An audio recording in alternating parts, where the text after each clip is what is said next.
Assalamualaikum dan salam sejahtera kepada semua murid. Kelas pada hari ini cikgu akan tunjukkan bagaimana kita menulis satu bentuk piawai berdasarkan daripada suatu nombor tunggal, di mana kita perlu mematuhi kaedah penulisan bentuk piawai berdasarkan daripada rumus yang diberikan. Di mana kalau kita lihat di kotak yang berwarna kuning ini, A darab 10N. N ini adalah nombor indeks. A ini adalah salah satu nombor integer. Di mana nombor integer ini bilangannya tidak boleh kurang daripada 1 dan juga tidak boleh lebih daripada 10, ataupun nombor integer yang dibenarkan untuk kita tulis pada A ini adalah nombor 1 hingga 9 sahaja.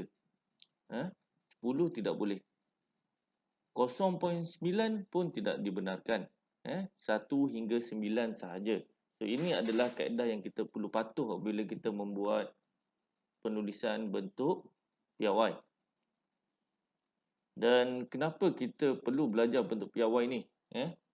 Ini kerana apabila kamu masuk dalam industri, sama ada dalam bidang fizik, biologi, kejuruteraan ataupun apa sahaja, dalam kajian-kajian mereka banyak melibatkan nombor-nombor yang besar. So, nombor-nombor besar ini kita perlu mudahkan cara penulisan agar kita lebih dapat melihat sesuatu nilai yang sama ada nilai itu terlalu besar ataupun terlalu kecil dalam bentuk yang termudah. Contohnya seperti ini, keluasan Malaysia. Kamu tengok ini adalah satu angka yang sangat besar. So, untuk kita mudahkan penulisan tersebut, kita boleh tukar kepada bentuk piawai. So, dalam kita menukarkan kepada bentuk piawai juga, kita masih lagi boleh mengikut bilangan angka berti yang kita kehendaki. Macam kita dah belajar sebelum ni, bagaimana kita nak menentukan angka berti. Maksudnya kita masih boleh bundarkan lagi nilai-nilai semua ini mengikut angka berhenti yang kita mahukan.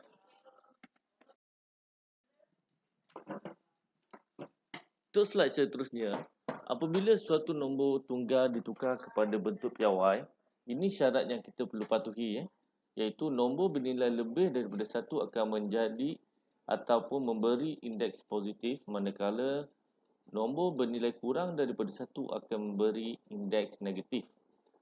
Di sini kamu perlu ingat semula berkaitan dengan hukum indeks. Indeks positif dan indeks negatif. Tapi mungkin lebih jelaslah selepas kita tengok kepada contoh-contoh soalan.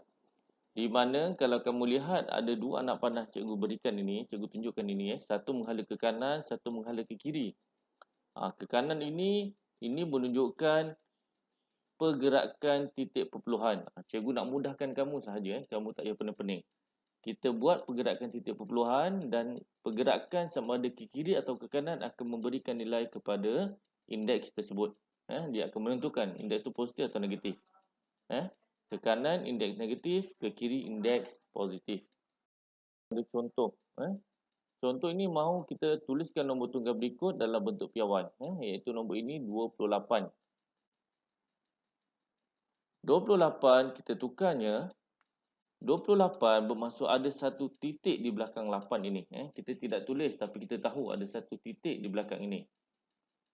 Untuk kita jadikan dia kepada bentuk piawai, kamu kena alihkan titik tersebut. Kamu tengok pada pointer cikgu ni. Ke nombor yang di hadapan sekali belakang dia. So, nombor yang hadapan sekali adalah nombor 2. So, kita letak titik tu di belakang dia. Kita alihkan. 1. 1. So, pergerakannya adalah 1. Satu pergerakan dan dia ke arah kiri. So, apabila dia ke arah kiri, indeksnya adalah positif. Dia berat berapa kali? 1 kali. So, dia akan jadi 2.8 darab 10 kuasa 1. Actually ada kuasa 1 tapi kita tidak tulis. Nak tulis, tak ada masalah. Kita tengok contoh yang kedua, 280. So, titik sebenarnya berada di belakang kosong ini, di belakang kanan sekali ni. daripada pointer saya ni. Dan macam cikgu kata, kita perlu alihkan ke nombor yang di hadapan sekali, belakang dia. So, berapa kali kena alih? 1, 2. Cikgu ulang, 1, 2. Jangan berhenti di hadapan 2, di belakang 2. Nombor di hadapan sekali, belakang.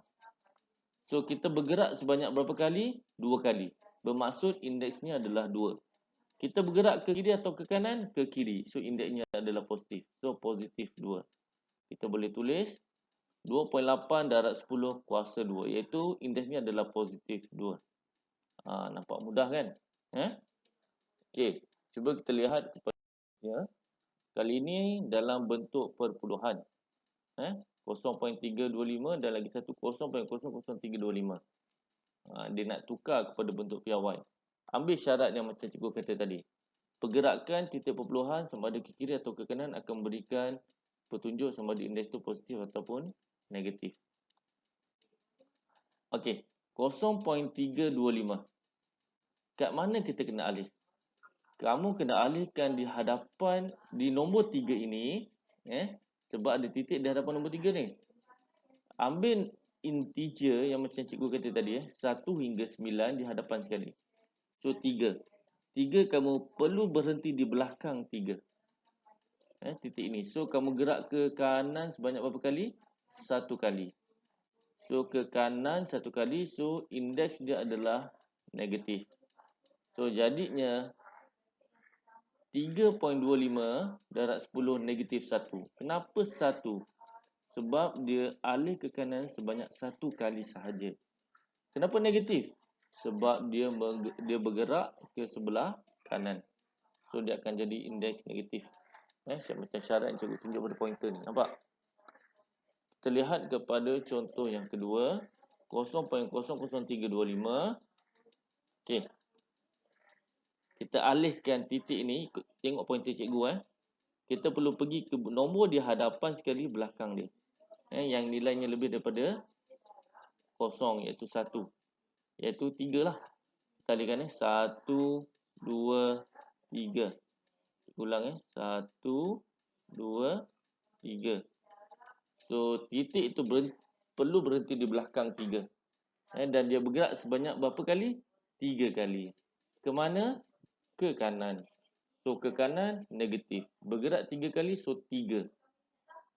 Maka kita boleh tulis 3.25 darat 10 negatif 3. So, ada perbezaan pergerakan tersebut ke kiri atau ke kanan. Kalau ke kanan, indeks akan jadi negatif. Ke kiri, indeks akan jadi positif. Bagaimana nak menentukan bilangan nombor indeks ini? Contoh ini 3, ini 1. Recall balik. Berapa kali kita gerakkan titik tersebut. Okey. So, cikgu harap kamu fahamlah dengan contoh ini. So, jika ada sebarang masalah, kamu boleh ajukan pada WhatsApp.